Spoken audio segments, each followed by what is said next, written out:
Hi, I'm Hannah and I'm going to be showing you how to make some watercolor paints out of natural materials like flowers, leaves, and berries. I've recently been taking walks to get some fresh air since the start of COVID-19 shutdowns and have noticed the gorgeous Kentucky spring colors all around. Since craft stores are closed, I decided to try to make my own paints out of some of the colors I've been seeing around me. Here's me excitingly spotting the different colors I would want. I collected my supplies in small mason jars, but you can use any airtight container to hold your blooms so they won't wilt before you're able to use them. I collected wintercress, violets, pink dogwood flowers, wisteria flowers, redbud buds, and Japanese maple leaves. These all ended up making great paints except the wisteria flowers since they were too light to create a pigment.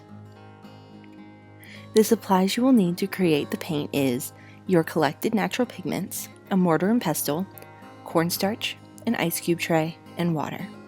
First, what you want to do is pour enough of your collection into your mortar to cover the bottom, but don't make a large pile.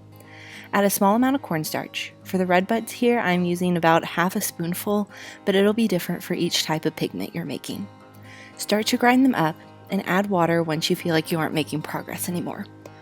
Only add a small splash of water. Again, the measurements are difficult because each plant will need a different amount, but you should not add more than a teaspoon of water at a time. Grind it up and add water and cornstarch as needed until you come to a smooth pancake batter-like consistency.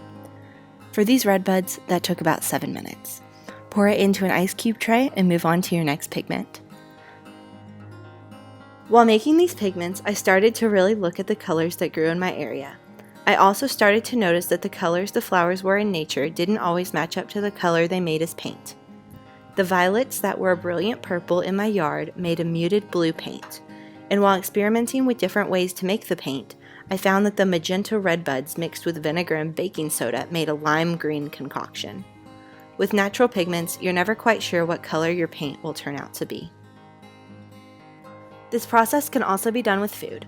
I opened my fridge and noticed that I had some spinach and blueberries that were about to go bad, so instead of putting them in the trash, I decided to make paint with them.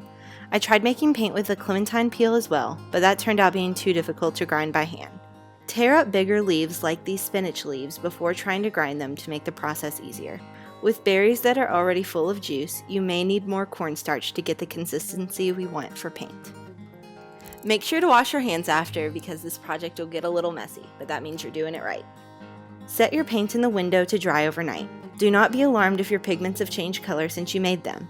That's the beauty of this project, to see how our natural products change when used in different ways. From here, just add water and use them as regular watercolors.